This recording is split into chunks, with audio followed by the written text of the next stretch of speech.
What's going on, guys? So this is my first impressions and unboxing of the Galaxy Z Fold 7.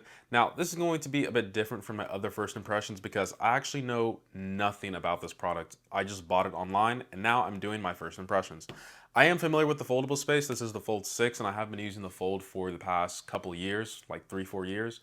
So this is going to be more of a perspective on, can I just spot the differences being a regular consumer from the Z6 to the Z7. You know what else I wish I could spot the difference of on this channel? Our sponsor, nobody. So in typical channel tradition, we always have to give credit where credit is due, and this product was made in Vietnam. It's been so long since I've done an unboxing of a product in general, and surprisingly, it is the Z Fold 7. What a great unboxing experience, Samsung. All right, so this is just, your paperwork. No one really cares about that. I do want to compare the blue. I think the blue and black are probably the best colors when it comes to the Z Fold. Let me go ahead and lift this. Samsung, what kind of unboxing experience? This is $2,000, by the way, guys. How does this just casually fall out the box? And then why does this break? Now for a quick smell test.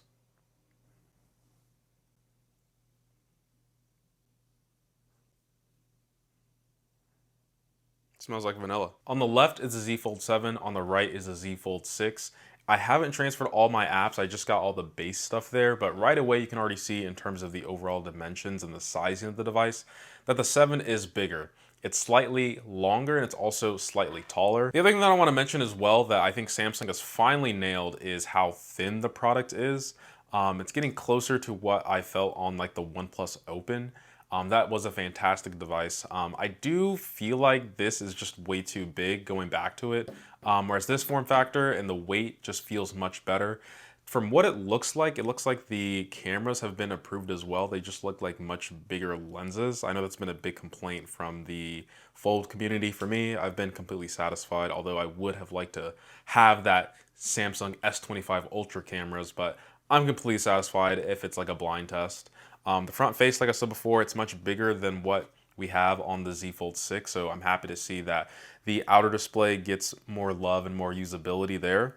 But yeah, opening up the device, or even before opening up the device, with the thinness, it was a bit weird doing the fingerprint sensor because it just told me to like rub my finger instead of pressing it, put it on, pressing it, putting on. I'm definitely doing this backwards, but you guys understand what I'm saying. But the buttons in terms of, unlocking the device and stuff like that works the same, nothing really different. It snaps open pretty strong, but I feel like that's pretty standard on most foldables whenever you first get them. It's just a very strong magnet that, or not magnet, but just mechanism in order for the fold to be completely open.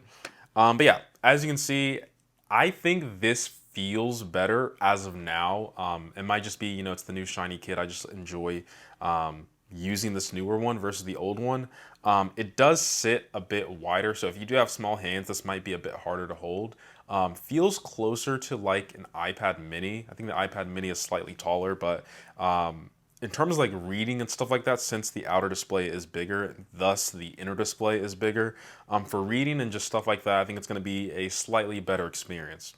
But the one thing that I want to say is from a general usability standpoint, like user experience, these both feel identical, right? Like there's not much that is difference between the two.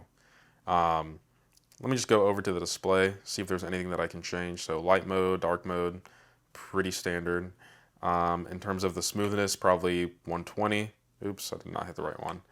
Yep, 120. We're not going to 144 because who can really tell the difference? Natural screen mode, nothing really different there. Let's go to vivid, all pretty much the same. Yep, this actually looks more blue. This might just be like the new One UI, but I doubt it. I'm gonna get this eventually on the Fold 6 if time allows. Navigation bar, you can have the buttons down here, or we can have the gestures. I'm more of a gestures guy.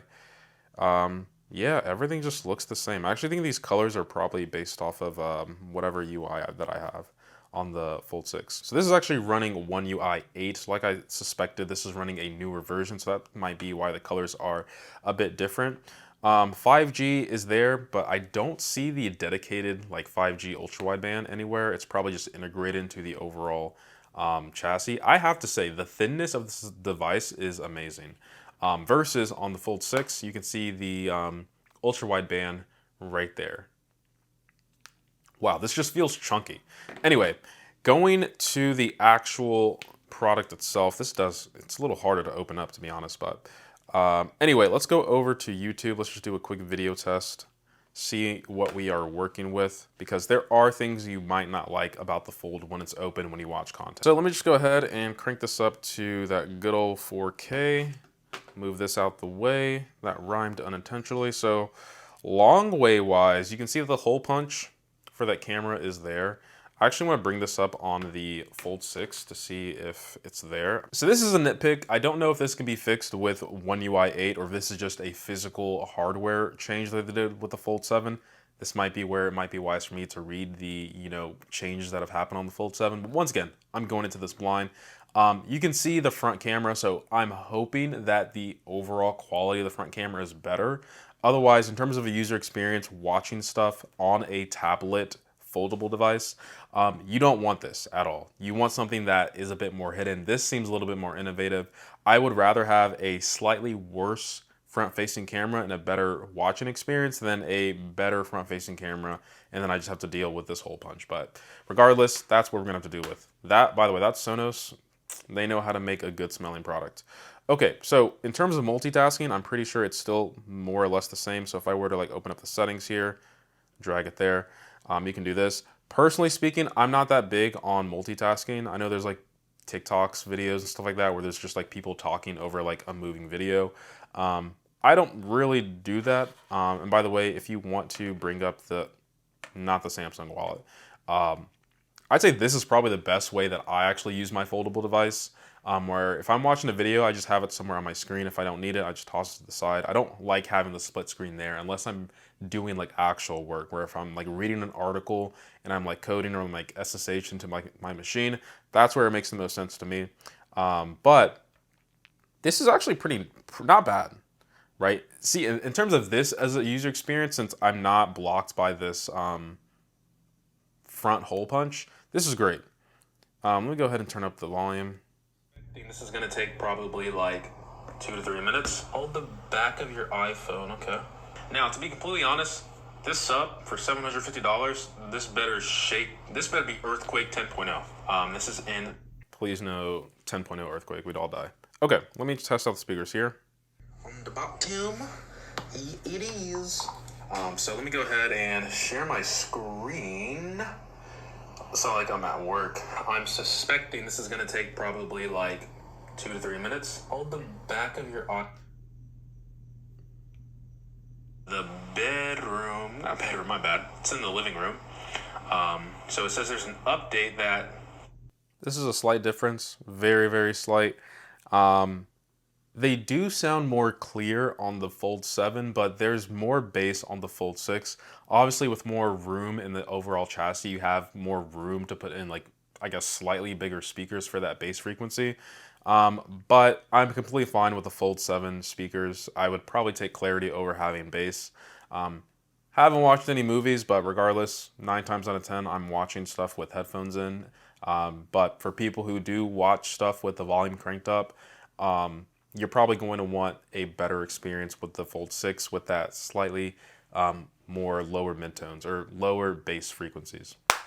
Okay, and I know people hate when I do that. So let me go ahead and get this video out the way. I really want to see the cameras, because the cameras, I'm interested why the front-facing camera is not under the display. So let's go ahead and flip this. In terms of photos, I would say it's okay. I've seen better on the S25 Ultra. That cost probably 25–40% cheaper. This is the front-facing camera on the Galaxy Z Fold 7, and just my experience with the 6 coming over to this, just looking at the preview screen, this is better. And I take back what I said about I would rather have a under-display camera that looks worse and a better user experience, because I actually think I prefer this instead. The hole punch, I'm not going to remember it's there in 2 minutes. My brain is developed. It's smart enough to just ignore things that are not really essential to the overall display. And yeah, this looks way better. And the fact that I can do portrait as well, let me go ahead and swap to that real quick. All right, so now I've switched over to portrait, and I mean, you guys can tell this is done with a smartphone. It's a Samsung products, but I think this is still pretty good. The fact that I can do this on the Fold finally, after so many years, 7 iterations, is, to be honest, kind of crazy. But I think with the under display camera, there's probably just a lot of feedback that they just didn't like it in terms of the users. They just want a really good camera. So I mean, this is cool. I like it. I am no way, shape, or form complaining about this anymore. I would prefer this over the Fold 6, but we got to look at the whole package, because don't forget, this is 2 grand. Okay, let's flip this camera, and all right, so this is me recording on the Galaxy Z Fold 7 using the back camera. You guys let me know how it looks and sounds compared to the front-facing camera. Like I said, during like the first unboxing, it looks like the lenses are bigger, but I can't really tell if they are, because there's like all these like special rings and protective stuff that it's hard to tell these days. Wow, I probably look like I'm looking directly at you guys, but the lenses are definitely different, for sure. For sure. Anyway, you guys let me know how it looks and sounds. I think in terms of the microphone, it's probably going to look great. I can do ultra wide. I can also zoom in. You guys let me know how it looks and sounds. I've said that probably like 3 times. I'm probably annoying you guys, but don't forget, I still don't have a sponsor. So this pretty much wraps up my first impressions on the Galaxy Z Fold 7, but don't leave yet, because I do want to give you guys some of my thoughts on the overall device so far. So the thing you always have to start with is price. Okay, this is starting at $2,000. Is this product worth $2,000? In terms of the technology, R&D, I'm sure people can argue that, yes, this thing is worth $2,000. But from an experience perspective, is this better than owning a smartphone and a tablet? That is a question that I still wrestle with when it comes to using foldable devices. I would say when I'm traveling, absolutely. This is the product that I would use in terms of traveling. People who are really good at multitasking on their device as well, I think this is where the Fold and even the Flip, actually the Flip is in its own separate category. The Fold, I would say, is more for people who are like true power users when it comes to smartphones.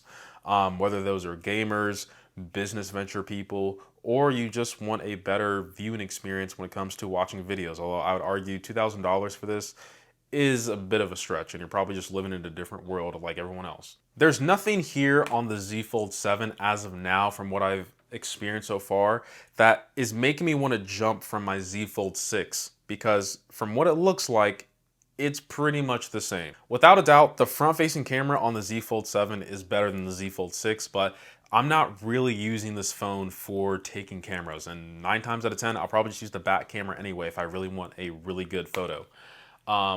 The thinness of the device as well does have some trade-offs. So you can see right here, like, because the camera bump is so big and the device is now thinner, this is really wobbly. I feel like the snap is a little too prominent. And what I mean by that is, as a person who uses the Fold, right, there are times where I just want to watch stuff and I just have it sat down like this, where I'm viewing content and I have this full range of motion, almost like a laptop, where I can have it be right here and it's perfectly fine.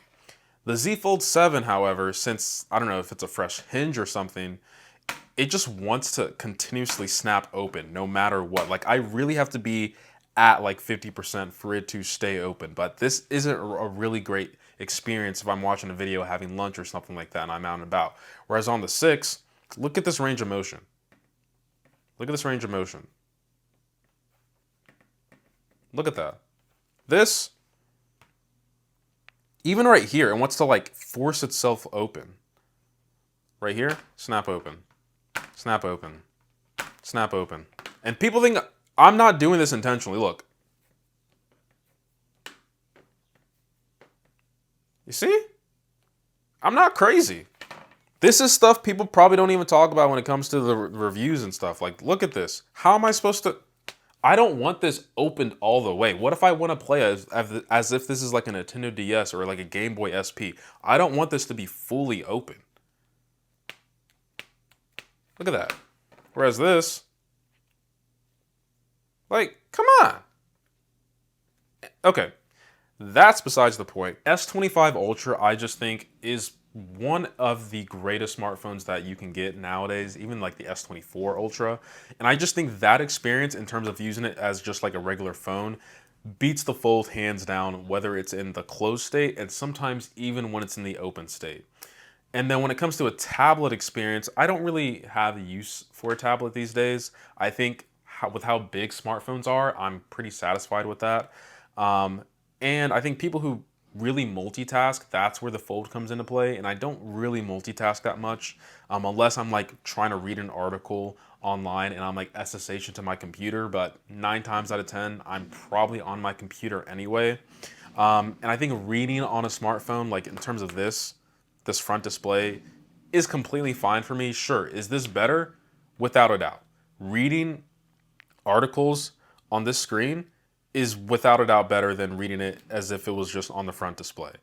But it's not an extra $1,000 worth it for me to get this experience. Does that make sense?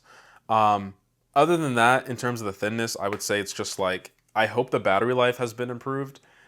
Maybe there's more battery technology where it doesn't drain as fast, but with how thin this device is, it is slightly larger. I'm hoping the battery life is still comparable to what we have on the Fold 6.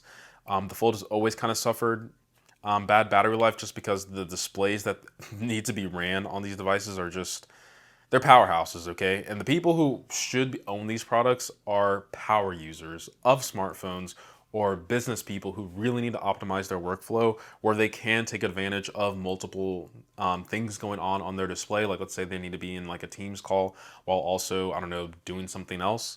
But the last group of people are just, I don't know, people who are just in a completely different tax bracket that just want a foldable device for $2,000, which there's nothing wrong with that. I just think that there are options out there that kind of get the job done for almost half the price. With that being said, I'll give you guys my full review of the Fold 7. That was kind of just off the top of my head for first impressions.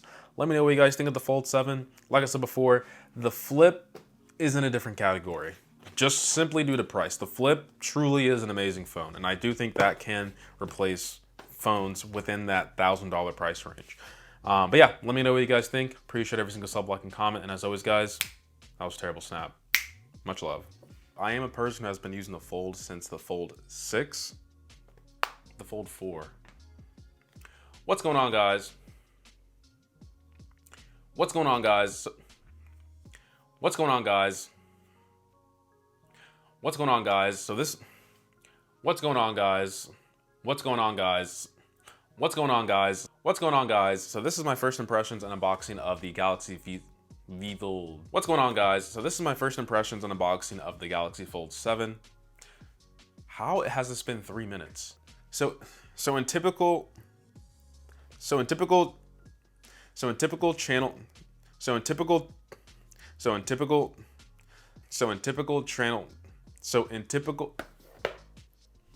8 software with one UI 8, it's probably going to be some indefinite date that's just going to randomly drop whenever they want to in a completely separate country. This, in a way, is supposed to replace your laptop.